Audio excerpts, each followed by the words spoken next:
Alright guys, TacticalRab again today. Hope you're all doing well and enjoying your day so far. Scrappy can never stay out of the news for too many days in a row, with his drama versus Nadeshot that happened during the Founders LAN continuing over the last couple of days, but also comments being made towards Simp of the New York Subliners. Simp made some interesting statements the other day on the Toronto Ultra team in general. The fact that Scrappy looks incredibly good because his team plays rather slower than they might otherwise do, and potentially than Simp's teammates do. Scrappy and the Toronto boys don't necessarily seem to agree, and also some comments on Mr. BenJ to say, very much into your thoughts in the comments below. Hit the like button if you enjoy. Subscribe if you're new as always. I would greatly appreciate it. BPL is finally back. I don't know if we are seeing here the final push. You know, people always talk about this. The World Championship is coming up 6 or so, whatever it is, weeks away from today. So then it's like, oh, here we go, boys. The final push for the big one. And last night we got BPL back in business, basically Pro 8. Dashy, ReeaL, Kremp Flames versus Shotzzy, aBeZy, Ghostly, Prelude. I don't actually know who won this series, but like that's a pretty nice team, I'm not going to lie. But whatever, it's cool to see. Players actually getting involved. I think Pred was playing, I think maybe Scrappy got involved. I'm sure that Drazah wouldn't be too far behind here either, but there's been lots of talk from the OpTic guys and from other players that,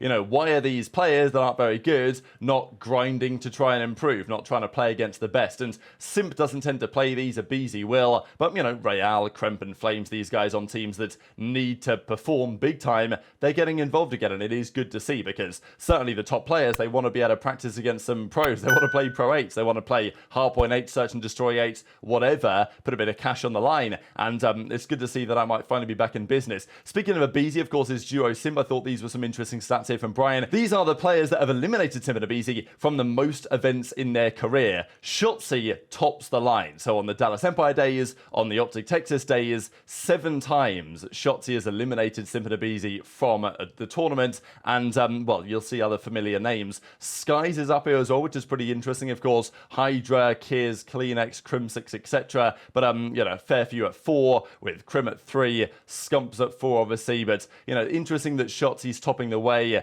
Dashy has 6 as well. Hook is even there at 5. Certainly from the Dallas days, and then of course, like, you know, Los Angeles, Gullers, Major 2 Vanguard was quite the turning point. And actually, speaking, I guess, of Seattle Surge, Hook's current team, there was also that famous series where Classic knocked out FaZe back at Stage 5, or Stage 5 Major, back in Cold War, when they went down to Seattle Surge with Octane, and when Classic was in the team at the time. Now, Classic was meant to be potentially in the team for FaZe this past weekend, because against New York Subliners, a very interesting series really there, because they won both Search and Destroys, and Tupac Thuglord, their S&D coach, was saying, look, we're back in Search, we're better than ever type thing, and now it's going to be a big turning point for us for the rest of the season, because if FaZe's Search is really strong, it's pretty tough to beat them, to be honest. And their respawns, though, in that series didn't look quite so good. They lost the map 1 Vista to the Subliners, and maybe even individually, Simp has not been looking like the absolute superstar that he did for the majority of the season. We know full well that Scrappy versus Simp is probably the battle for the MVP. To me, it's probably Simp, Scrappy, Shotzzy, and maybe even HyDra. Depending on who wins the final event of the season between those 4 teams and players, that's probably going to be your respective MVP, because the MVPs are done for the regular season. So, you know, and to be honest, HyDra and Subliners could win Major 4, and I'm still not sure I'd give him MVP, but at least he would be in the conversation for it at the time. Simp is, if FaZe win Major 4, I think Simp is probably for sure going to be the regular season MVP.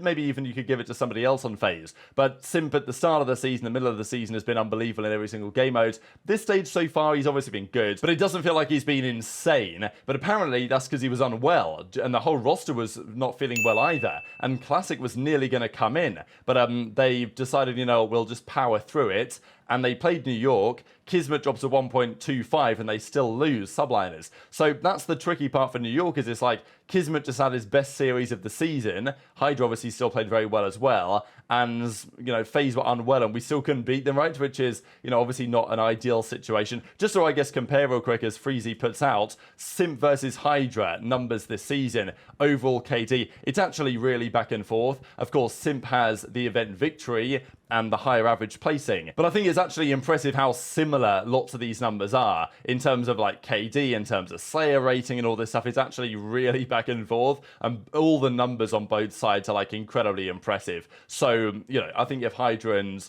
Subliners were Major 4, it makes things a little bit interesting. But let's talk about the Subliners actually themselves, because there was a little bit of controversy on that series actually. This was the game 5 when they were playing on the 6-star search against FaZe, and this is Sib over on the left-hand side here towards the A bomb. Well, he's laying on the staircase. Is he stair glitching or is he laying on the staircase? This is always the question here, because if you're near the top of the stairs, it's always kind of difficult to tell from the third-person cam anyway, but if you're near the top of the stairs, then you can lay down like this, but you can actually see over, the other guy can't see you. If you're laying further down the staircase, then you're simply just, you know, trying to use an off angle to catch somebody off guard, which is probably what Sib is doing right about here. But anyway, they lose the round 10 regardless. They go on to lose the series as a result. We saw some drama the other day. Nadeshot versus Scrappy. These guys were getting into it during the Founders LAN, right, when Nadeshot and Banks played the 1 versus 1. Scrappy's in the reply saying that's the pick you got. Nadeshot clowns him for telling him to scrim more because they've been getting slapped around on main stage by Shotzzy, and obviously Scrap had his reply, and it's gone on since there. Now, yesterday, it actually continued. So you guys might have seen this going around, that IKEA are doing some sort of like virtual Roblox store, and they're gonna, I think maybe just 10 people at first or something, they're gonna pay $14 an hour to work there. And as Nadeshot says, just in case you're looking for work next year, little bro. But unfortunately, Nadeshot, I think, was kind of asking for it here, because Scrappy gets him back and says, wrong at, should have tagged that bum-ass team of yours. Should have, of course, it should be, but whatever. These COD pros use all their kind of skill points on COD, so it's fair enough and understandable. But Scrappy's also been talking about some other things, because the other day we shared a clip actually, and this is taken from that one from Sib when he was talking about the Toronto Ultra guys and the fact that Scrappy's numbers are just so good on that Toronto team, and discussing how it's effectively a, well, repercussion of the way that team actually plays. The fact that Scrappy is the fastest player on the team, the insight is slow, and therefore Scrap gets more engagement and more kills as a result. Now, this was debated as to whether Sib's saying this to kind of actually explain the way that he feels about the two respective teams, or whether he's using this to kind of, you know, bring down Scrappy a peg and say, look, Scrappy isn't actually that good, isn't as good as he looks. It's more so the team composition that allows him to look that good. And maybe there's some truth to that, but of course, the Toronto guys are going to have their perspective. So I'll share what the boys have to say, and also another entertaining moment. From baiting, let's hear it. Front baiting. Come on, I mean, from engagements receipts. is like, you're not going to be able to get a crazy amount of engagements if you're playing the right way, because your teammates also play faster as well, if that makes sense. Like Scrap is doing a lot of damage, and he's doing really good because his teammates play slow. So he has an opportunity. That guy's slow as fuck. Be in those positions where he can do that.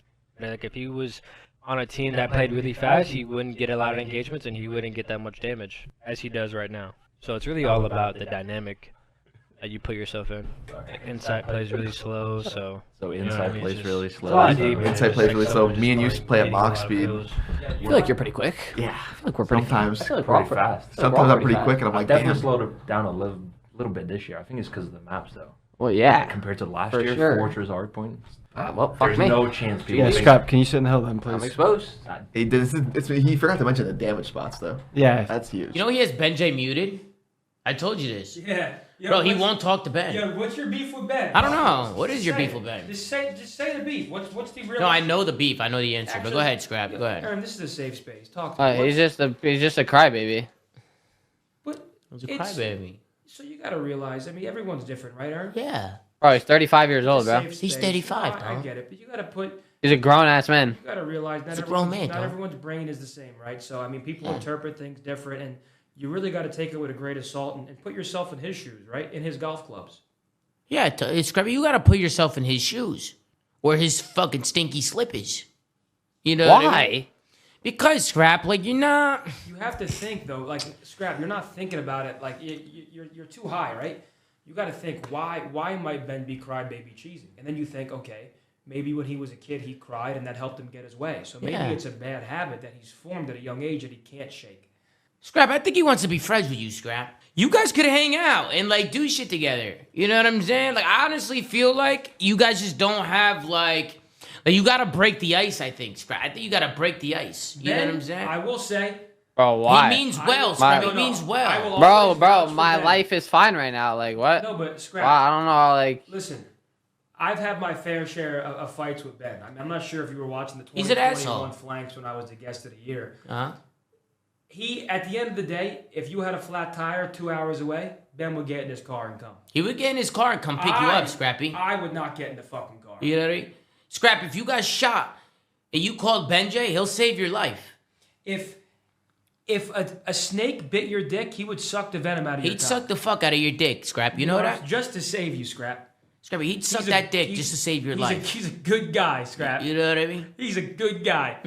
Scrappy, he's telling the truth, Scrap. Scrappy, he's telling the truth. So these are the numbers so far this season here. This is Toronto Ultra, of course, event winners this year. Subliners not event winners this year, may not be event winners this year at all because they're certainly not favourites to win Major 4 or the World Championship as it stands. OpTic, FaZe and Toronto are the teams to beat. These are the numbers. I just wanted to look at Hardpoint really because we have Slayer rating, but Slayer rating doesn't really consider pace sometimes because if you're just dropping incredible KDs, you're going to have a good Slayer rating even if your pace isn't especially high. But you can see pace really from kills per 10, certainly from engagements per 10 minutes. That's your pace indicator really. Now, there are some caveats here to take just because it depends to some extent on the map pool. This was certainly a thing in previous CODs. Let's say Vanguard, for example. If you looked at the control stats during Vanguard, when we had literally Gavutu and what was it, Tuscan, right? Tuscan was like the fast-paced map, a very good map actually in hindsight,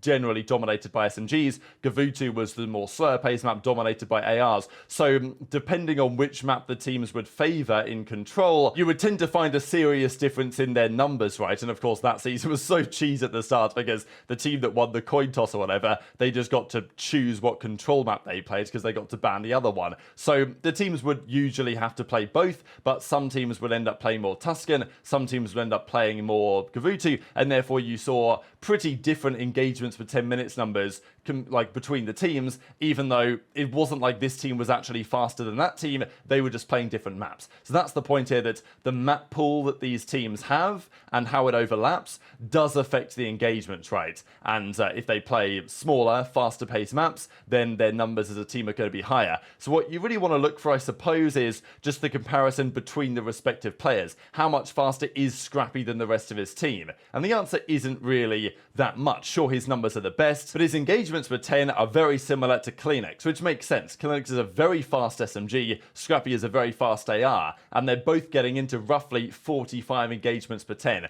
Envoy's at 42.7, 43 roughly, and Insight's at 39 to 40, which is honestly pretty good and pretty well done across the board, I would say. This is the New York Subliners out of interest. We have HyDra, one of the highest, if not the highest, engagements per 10 in the entire league. It's crazy like how good HyDra is because it doesn't always feel like he's going that fast, but he just finds himself in so many engagements and he always seems to know when to pre-aim. Yeah, what a player. I know there's been lots to talk about HyDra over the last few days because if Subliners don't win an event, if Toronto don't win another event, including the World Championship, then could Scrap and HyDra team up? It's certainly not impossible, but HyDra's at 47, Kiz is at 43, Simp's at 41 and a bit, and then Skyz is at 38. So, you know, it is interesting, right? Because Sib's point is like, well, Scrappy, the rest of the guys play slow, Scrappy plays fast, and therefore he's going to get more kills and a higher KD and whatever. And maybe that could be true, but it's not necessarily what the data indicates here in this particular moment because, you know, CleanX and Scrap have similar pace.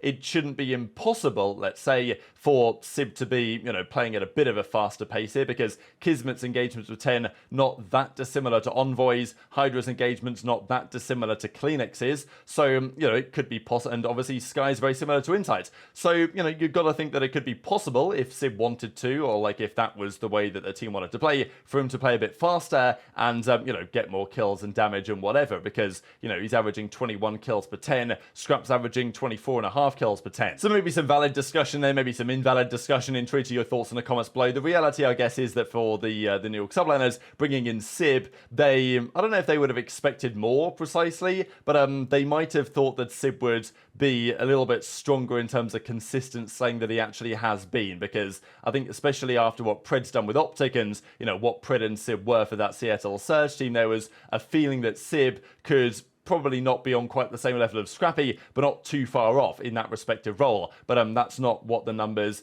are indicating right now. But very much intrigued to your thoughts on all this stuff in the comment section below. Hit the like button if you enjoyed, subscribe if you're new, take care, and I'll see you next time.